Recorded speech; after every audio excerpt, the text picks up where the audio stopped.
Hello guys! Welcome to my vlog. Yan.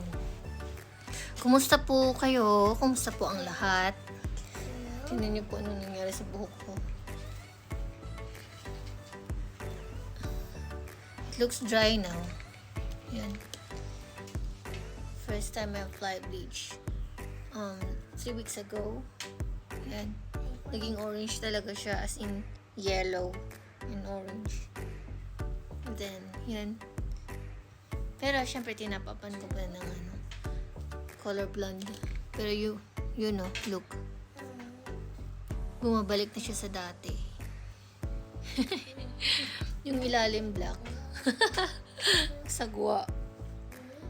Kasi mas, mahal kasi magpaano ka dito salon.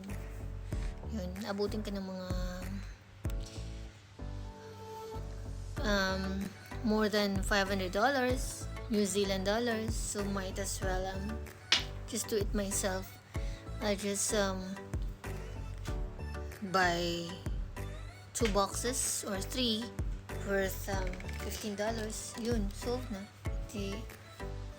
Yun. Okay. Oops. Well, anyway. Oopsies. Oops, what happened? But anyway, pag-uusapan natin ngayon, guys, yung alam niyo yung yung nagva-viral ngayon, yung about sa 299 pesos worth na engagement ring. Actually, hindi ko alam kung ano yung real story nun. Pero,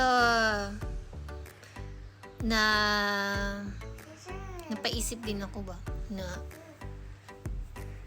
yung guy, tapos binili pa daw niya sa Shopee 299 pesos na worth na engagement ring.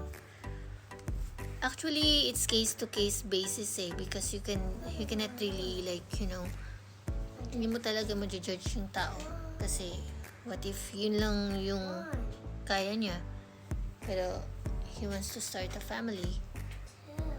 Hindi naman kasi porket na magsa-start ka ng family, you have to be yung parang mayaman, ready. Hindi naman sa payamanan niya, meron naman nasa-start ng family kahit na hindi naman ganun kadami yung pera nila sa bangko. Yun nga, case to case basis.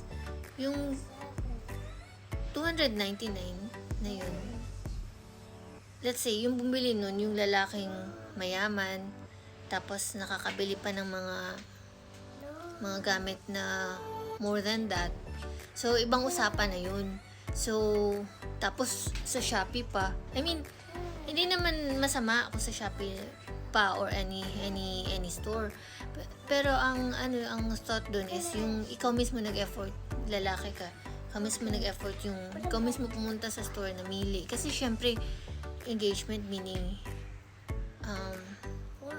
papa-feel mo yung girl na special siya. So, package na din yun yung ikaw mismo yung pipili. Mag-effort ka. So, yun masarap sa feeling yun. Kung, let's say, kung ako yung lalaki, bibigyan ko yung babae. Tapos ako yung pumili, di ba? Ang ganda. Yun nga, anyway, isa yun sa bakit sa online niya binili, but hindi siya mismo yung pumunta sa store. Tapos, kung mayaman yung lalaki yun, sabi mas afford pa daw yung yun, parang hindi maganda yun. Tapos, nega yun. Kasi like yung sa akin, ako, naman ako share ko lang ng konti, guys. Divorce ako. So, yun, dito kami napakasal sa New Zealand. Hindi ko naranasan na na may na-propose sa akin, pinapropose ako nung na yun, bali, SOP na yun kasi matagal na daw kami. So, yung ex ko, hindi talaga ako binila ng engagement ring. Hindi nag-propose. Diretso na. Yun, parang practical lang ba? Yun nga parang mamimili pa ba ako? Nandito na ako sa New Zealand, at saka yung important is nagmamahalan kayo. Tapos, yun, kaya naman niya i-provide yung needs ko when we will create a family. Yun nga, nagawa naman niya. Tapos yun din, pero sa Sing Sing, hindi din ganun ka-grand. So, parang ang ano din, pero actually guys, sa totoo lang, parang nakaka-feel ka ng may value ba talaga ako as a babae? Kasi syempre, kaming mga babae, hindi naman sa materialistic. Materialistic I kami. just want to say hi. Okay, you can say hi, baby. Hi. Okay, so good. Amir.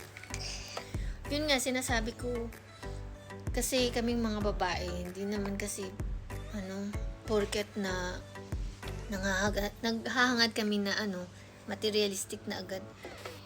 Hindi naman kasi yung kung sinasabi na kahit na mura lang, it's the thought that counts. Kami din, ganun din naman. Kasi syempre, let's say, ilang years kayo diba? Ilang years kayo nagsama. So,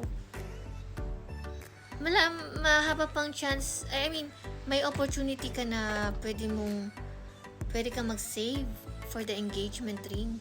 Para, diba, kung may value talaga sa'yo yung babae.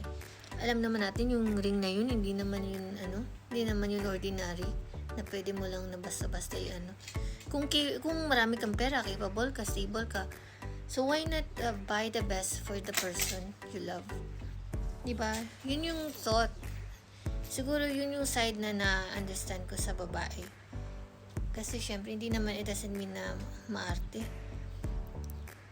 Syempre, like nga sa akin, kahit na natapos na, yung ending din naman, wala akong engagement ring. Hiwalay din kami. So, yun din naman yung mga may kakilala nga ako, $500 worth yung engagement ring niya. As in, ang ending, nga, nagpakasal sila, yung grande, ganyan. Pero ang